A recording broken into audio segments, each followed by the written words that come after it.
You just got home and you survived a heart attack. The doctors, pharmacists, nurses have all given you a bunch of information. You might remember bits and pieces of the information, but you can't remember it all. You were given a bunch of handouts, some brochures, but you don't really feel like reading any of them, or you may have just lost them, or it's just way too much information. I know that this can feel like a lot, but it's completely normal to feel overwhelmed like this. Today, I'm here to guide you through the recovery of your heart attack. This is everything I go through with my patients in the hospital and more who are put on this cardiac cocktail. You can always pause it, rewatch it, or share it with a loved one who may have just had a heart attack, who is struggling to navigate through this whole new stage of life, and ensure that you have the right tools and understanding to continue to protect your heart so you can go back to living your best life. Hi, if you're new here, I'm Herb, the Heart Pharmacist, where we talk about everything heart medication related so you have a deeper understanding of the stuff that you put in your body to protect your heart. So what actually happened to your heart? Your heart may have seen some damage after one of the heart arteries that normally supply oxygenated blood to your heart muscle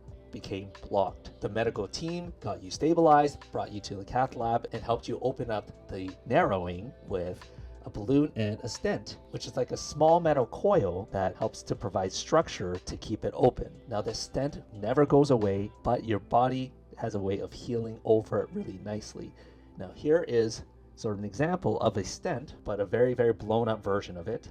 We want to protect this at all costs because failure to do so by not taking the heart medications that you're supposed to can lead to your blood sticking and forming clots inside of this stent. I don't know if you can see it. Now that your heart artery is opened up, everything that you do, including taking your medications, staying good with your diet, exercising, the follow-up appointments, all of these things help to keep that stent nice and open and prevent the disease, the underlying disease, from progressing as quickly, while also strengthening your heart. Think of this as your new beginning. Now let's start with your medications. After all, I am a pharmacist. Aspirin, 81 milligrams daily. This is what we call an antiplatelet medication.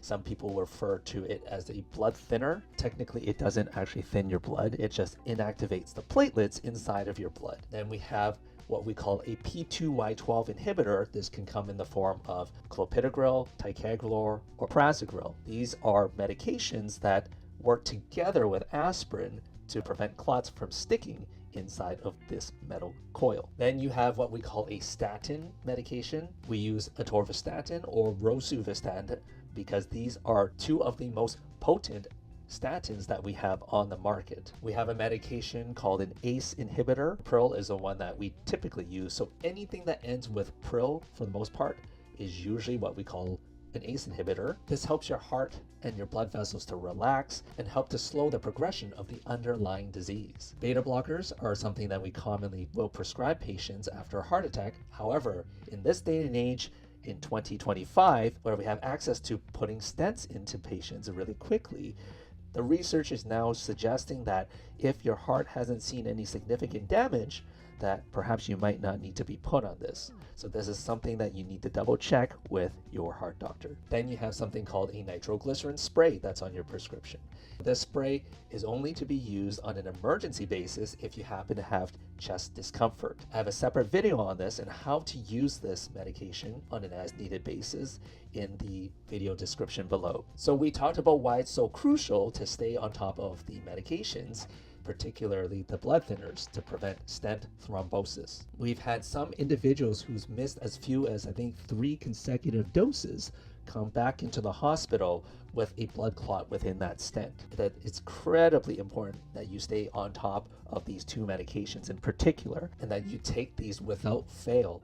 If you had to prioritize anything in your whole concoction, those 2 would be the ones to prioritize. If you have any questions or concerns, if you say forgot a dose or 2, make sure you call your cardiologist's office to seek further guidance to see whether they think you need to be reloaded with some of these agents. And when we say reload, it's usually giving a larger dose up front, followed by then your maintenance dose. This is something that we do when you come into the hospital anyway. But if you happen to have missed, say, like a week's worth, that's a time when you should be talking to them about it. This should never happen anyway. You should never even get to that stage. Now, because these medications are typically blood thinners, Obviously, the most important thing to watch out for are signs and symptoms of bleeding. Now, bleeding can come in all forms. There's like the minor types of bleeding that can happen, where you have the cuts, scrapes, bruises, the nosebleeds, bleeding gums. Those are usually fairly easy to manage with either softer bristled toothbrushes, softer flosses. If you happen to have a nosebleed, make sure you pinch the bridge of your nose and lean forward.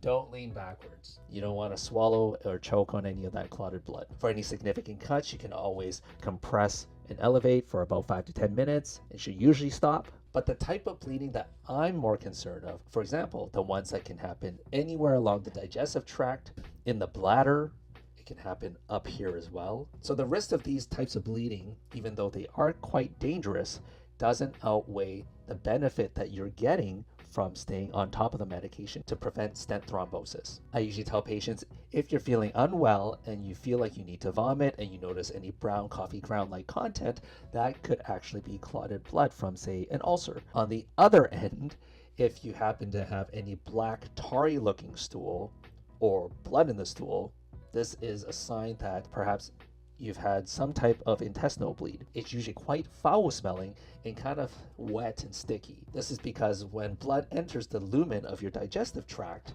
it sort of pulls water into the gut as well. So that's why the stools are usually more wet. Now, if there's obviously any blood in the stools, blood when you're wiping that soaks through the tissue, these are all medical red flags. Get yourself to the hospital as soon as you can. Blood in the urine should never exist. That may warrant some investigations as well. I also go over signs and symptoms of a stroke, because if you happen to have a brain bleed, those are some of the signs and symptoms you may experience, in addition to feeling like you have a terrible headache or pressure sensation in your head, or you might just be very confused. I knew this at a very young age when my mom, in her early 40s, had a brain bleed spontaneously. I was in my teens then, and I wish I knew what to look out for, and maybe she probably wouldn't have had to stay in the hospital for that long to rehabilitate after her brain bleed. So the mnemonic I go over with my patients is the mnemonic FAST. So you probably know this, but F stands for facial droop, A for arm drift, S for slurred speech, and T is for time. Make note of the time that this was first discovered, because time is of the essence. Time is brain. Time is heart muscle too. If you happen to have a bleeding stroke, and by informing the team that you are on blood thinners, they should be able to get you a CT scan of your head fairly quickly. So if you have any sudden abdominal discomfort or pain that without any obvious cause, that may also prompt a visit to the emergency department. If you're also feeling dizzy, lightheaded, and unwell, very weak, these are signs that you may have lost a significant amount of blood. And the great thing about going into the emergency department is that they can always check your blood counts. They can call the stomach or intestinal doctors to put a camera either down your throat or up the bum to check to see where the bleed is coming from, and also try to stop the bleed at its source. Now, your aspirin is dosed at 81 milligrams daily. This is to maximize the anti-clotting benefit of that drug, whereas if you push the dose to its higher, more recognized dosing of 325 milligrams, this is the standard dose of aspirin. The higher dose of aspirin, the 325 and up, has more of an anti-inflammatory effect.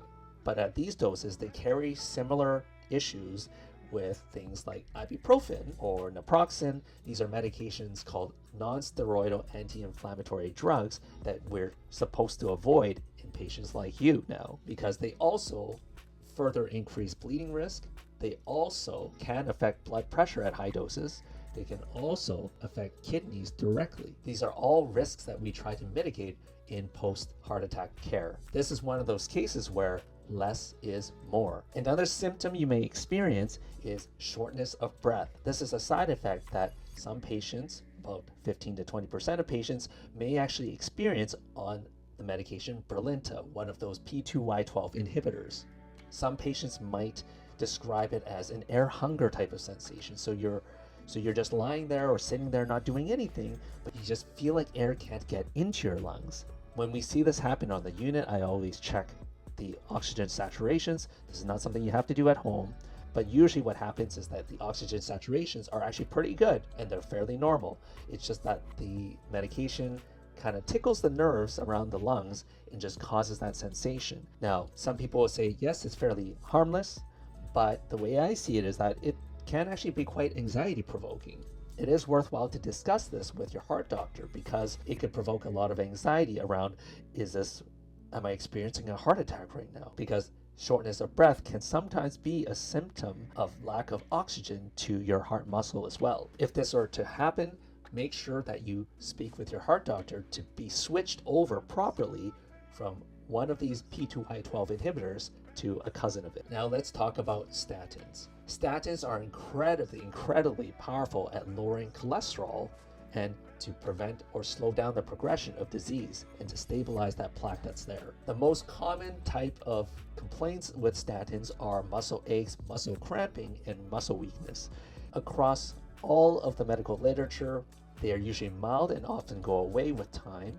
However, if it persists and it gets worse, make sure you talk to your doctor sooner than later, because if by chance, on a rare occasion, and we're talking about less than 1% in the general population, is that could lead to true muscle damage. We want to avoid this. So if you happen to experience muscle pain, weakness, and also notice brown or tea-colored urine, that could suggest that a process called rhabdomyolysis may have occurred. And we're talking brown or tea-colored urine, like Tim Hortons steeped tea, or darker. This requires urgent attention, and I do advise that you go seek medical attention sooner than later, because in the emergency department, they can always give you intravenous fluids. They can check to see what your blood numbers look like in terms of your potassium and your kidney numbers, because ultimately, we want to make sure we're not causing any harm while putting you on this powerful medication to help with your heart. I know you've probably heard of a lot of bad things about statins pertaining to Alzheimer's risk or cancer risk or developing type 2 diabetes. Now, to set the record straight, there has never been any literature to say for certain that statins cause cancer or Alzheimer's disease. In fact, statins, for some types of Alzheimer's, it can actually help lower the risk or slow the progression of, say, for example, vascular dementia. Whereas for cancer, I see it as more of an issue of competing risks.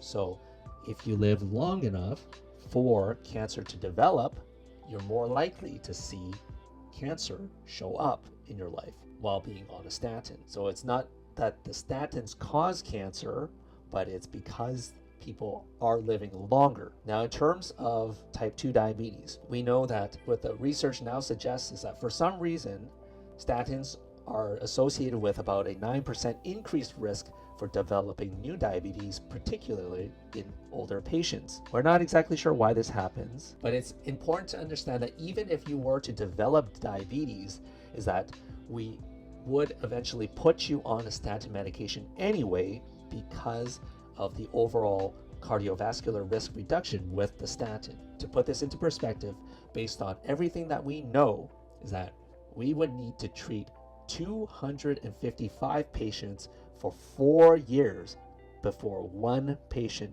develops new diabetes with a statin. That is fairly low in terms of risk from what we see. So the overall benefit is much higher if you were to stay on the statin to prevent more heart attacks and strokes. Next up, we have ACE inhibitors, and we typically use one called Ramipril in our hospital. And these medications are known as blood pressure lowering medications, but often I'll have patients who say, hey, I don't have an issue with blood pressure. Do I need to be on this medication? Now, there's a lot of nuance to that. So if by chance you happen to have any significant heart muscle damage, or if you happen to have diabetes or any problems with your kidney function, this is a class of medication that actually helps for those reasons to prevent you from going into a state where you may need dialysis sooner. This also helps to kind of, I think of it, smooth out some of the blood vessels on a long-term basis. But most importantly, by lowering the blood pressure and some of these hormones inside of the body, is that it helps to prevent your heart muscle from changing and altering its shape after a heart attack. For some people who don't take these medications, this is how people used to die a long time ago after a heart attack, where they would die from what we call a free wall rupture, where the heart chambers have been so thinned from a heart attack that the blood pressure pretty much blows a hole through the heart. And this is what we want to ultimately prevent. The most common side effect with ACE inhibitors, as you probably know, is a dry cough. Now, some people may complain about it as a tickle in the throat. This is something that for some people it's tolerable, but from most people, from what I've talked to, is that it's actually quite debilitating and is very uncomfortable and very annoying. So there's an easy fix to this. You can always switch it to a cousin of it called an ARB, or angiotensin receptor blocker, instead, if you happen to have this issue. Now, on a very rare occasion, some patients may experience something called angioedema. This is a situation where your throat, your tongue, your eye sockets, your face might swell up as a result of being on this medication. This is not something that you should try treating with an antihistamine for. This is something you need to come into hospital right away to save your life. Chances are that you probably won't experience this at home. I've seen one case of this where somebody had been on an ACE inhibitor probably for about 8 years and then eventually developed angioedema. So it's not that it's impossible, but the risk is fairly low if you've been tolerating it in the hospital already. Now, because ACE inhibitors work on something called the renin-angiotensin-aldosterone system, or the RAS system, they may affect the kidney function as well as the potassium levels. So to clarify, ACE inhibitors rarely cause direct kidney damage. But if by chance you happen to be dehydrated because, say, you've come down with a cold or flu, or if you had a lot of diarrhea, this is one of those medications where it may actually be smarter to maybe skip a couple days while you're sick. This is one of those what we call sick day medications. Again, we're talking about long-term outcomes with these medications. These are medications that you could stop for a few days and you can resume thereafter, but make sure you talk to your doctor about this as well. So this is one of those medications where after a dosage adjustment or so, we will always try to check your kidney numbers as well as your potassium numbers. So make sure you're also not consuming a lot of foods that are super rich in potassium, because too high levels of potassium can cause its own issues. But if you have normal kidney function, your kidneys generally have a fairly good way of compensating for that, where they just pretty much pee out the extra potassium. Now, we can't talk about ACE inhibitors and blood pressure medications without talking about a home blood pressure monitor. You'd be shocked at how many people don't actually have this, even if they have heart disease. They think that because they have heart disease, it's a heart issue, not a blood pressure issue. They are very closely tied together. Maintaining your blood pressure is absolutely crucial, particularly if you have high blood pressure, obviously. I usually tell people, measure your blood pressure same time every day in the morning before your first bite of food. Sit down, calm down, get comfortable, sit there for about 3 to 5 minutes and take your reading, and make sure you have a little notebook where you can actually document and chart all of this stuff, so you can actually bring it to your family doctor's office or your heart doctor's office so they can see what your blood pressures are like at home. Make sure that you have a good fitting cuff. Hypertension Canada will recommend doing 3 readings about a couple minutes apart from each, and then take the average of them. Now, I recognize that not everybody can or has the time to do this, but if you can, try to do so. We may have also started you on a medication called a beta blocker. In our hospital, we typically will use something called metoprolol, which helps to slow the heart down and also reduce the work that your heart has to do following a heart attack, so it can rest better. The most common side effects are things like feeling really tired or fatigued. Some people may have vivid dreams or nightmares. The sex drive or libido might be kicked down a few notches. If you happen to have asthma or any reactive airway disease, this is something that you have to use with caution. And if you happen to have any wheezing or difficulty breathing while being on this medication, then you should probably have it reevaluated. Now, for patients who have diabetes, beta blockers for some patients may mask the symptoms when your blood sugar becomes too low, or when you go into the hypoglycemic state. So it makes it harder to recognize those signs and symptoms like the shakes and the sweats. So just make sure that you're extra vigilant in monitoring your blood sugars if you happen to be on a beta blocker, if you happen to have diabetes. So if this medication slows down your heart rate, the common sense thing to do is to know how to check for your heart being too slow. So one of the things that I teach patients and go through with them is you can actually check your pulse by yourself. Okay, if you can feel for your radial pulse, which is just under your thumb here, don't use your thumb. To feel for it, use 2 fingers. I usually tell people, if you can, feel for about 30 seconds and then multiply by 2. If you're feeling lightheaded, weak, dizzy, these are signs and symptoms that perhaps your heart rate's too slow, maybe your blood pressure's too low, and you need to get your medications adjusted for.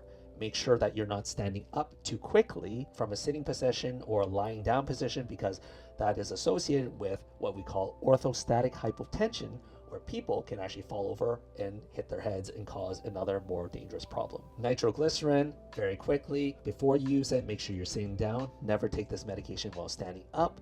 And you want to give it, prime it a few times, spray it away from you or away from any open fires, bring it up to your mouth, lift up your tongue, and 1 squirt under the tongue. 3 sprays is what you're allowed. 5 minutes in between each spray. If you need 2 or more sprays, start thinking about calling 911. Again, I have a full video on how to use this medication. Your journey to recovery doesn't stop after you leave the hospital. Close follow-up is crucial for managing your heart condition and preventing future problems. You will need regular appointments with both your family doctor as well as your heart doctor. These appointments allow for monitoring of your progress and address any concerns that you might have and adjust any medications if needed. So please make sure that you have all these appointments lined up and that you are following through with them. Here's an important tip. If you don't want to piss off your doctor, don't be a no-show. These appointments are just as important as taking your medications on a regular basis. One of the most powerful things that you can do for your recovery is participate in cardiac rehabilitation. This is a medically supervised program that's designed specifically for people like you who've just had a heart attack. It's not just about exercise. It's a comprehensive program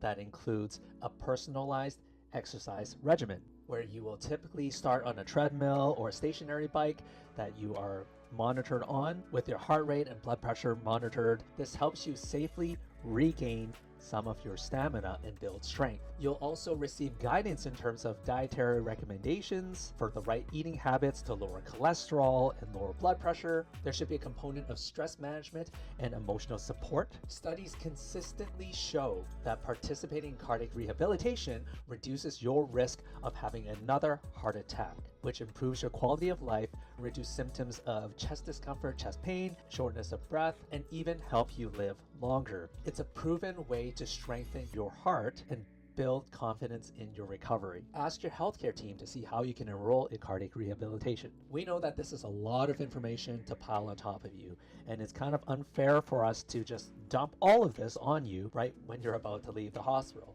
This is one of the reasons why I created this video. But remember, you are not alone on this journey. We are here to support you every step of the way. Take your medications, monitor your symptoms, attend your follow-up appointments, and ensure you go to cardiac rehab. Your commitment to these steps will not only pay dividends in your recovery, but also your long-term heart health as well. If you have any questions, please don't hesitate to contact your healthcare provider. They want you to stay out of hospital as much as you don't want another heart attack. Remember, you got this. If you found this video helpful, I would appreciate if you could drop a comment in the comment section below, share it with a friend, like this video, and don't forget to subscribe for more videos like these where we talk about heart health and how you can improve your odds of not having another heart attack. Remember, stay happy, healthy, and remember to say no to drugs.